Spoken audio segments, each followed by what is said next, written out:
questions. Thank you very much. David Seymour, final call. Mr Chair, I'd just like to briefly address some of the comments made about the SOPs, the amendment I have on the table, number 156, but also Mr Mark's proposed amendment. And can I preface these comments by saying that the simplicity of New Zealand's low-rate, broad-based taxation system is one of the best pieces of public policy that our country has. I understand that on measures of revenue raised versus the rates imposed, it's in the top 3 in the developed world. So we should be very, very cautious about any proposal that will erode the tax base and therefore erode that great competitive advantage that our country has. However, when it comes to the definition of whether or not a particular piece of expenditure is capital expenditure, we find ourselves in a position where either this House or the IRD have to make a positive decision and define it one way or the other. And as Mr Mark said, the person who brings their building up to standard has not had an increase in capital unless you assume that the purpose of this legislation is to lower the capital stock right across New Zealand. And I don't think for a moment that was the Minister's intention. So therefore I think that I'm very inclined to support Mr Mark's amendment, in particular because we have not had the opportunity in this whole committee stage to hear from the Minister in charge and hear what his rebuttals might be. Has this proposal been considered before?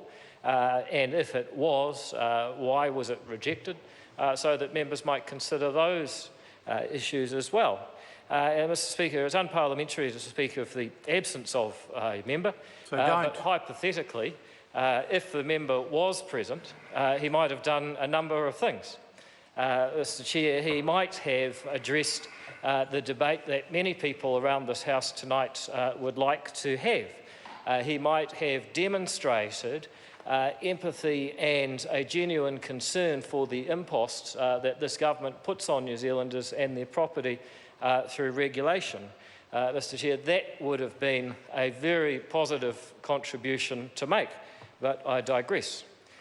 With respect to SOP number 156, Potter Williams raised a very good question about how that particular amendment would function in the case where there are multiple buildings. And the scenario she may have had in mind was the scenario where 2 adjacent buildings, one of which is very seldom used but somewhat earthquake prone, is next to another building that might be more frequently used, and the collapse of the former building might mean that it had additional impact on life risk by collapsing on the latter building. And I think there was an implicit assumption in what the member had to say, which was that the life risk calculated for a particular building pertained only to people within that building. And upon reviewing the amendment, I can give a much better answer than I did before the dinner break, which I have to say was uncharacteristically stilted. And it is very clear, Mr. Chair, that in clause 23, section 133A ZAA 2F, we have the reference to the location in relation to other buildings or building types being part of the methodology used to estimate the probability of injury or death referred to in this amendment. So, Mr. Chair, there's an explicit reference to that concern that Potter Williams had, and I apologise I didn't point it out earlier, but it was a very good objection that certainly stumped me for a second. And finally, in the beginning of the proposed amendment, it talks about very clearly, and actually in several places throughout the SOP, the potential risk to life, never expressing life in a particular building that is being assessed. So I believe that that objection, while very plausible, is well answered within this amendment. So in closing, Mr Chair, I'm mindful that this is... Thank you, Mr Chair. Call Chris Farford. Thank you very much, Mr Chair. I will be concentrating my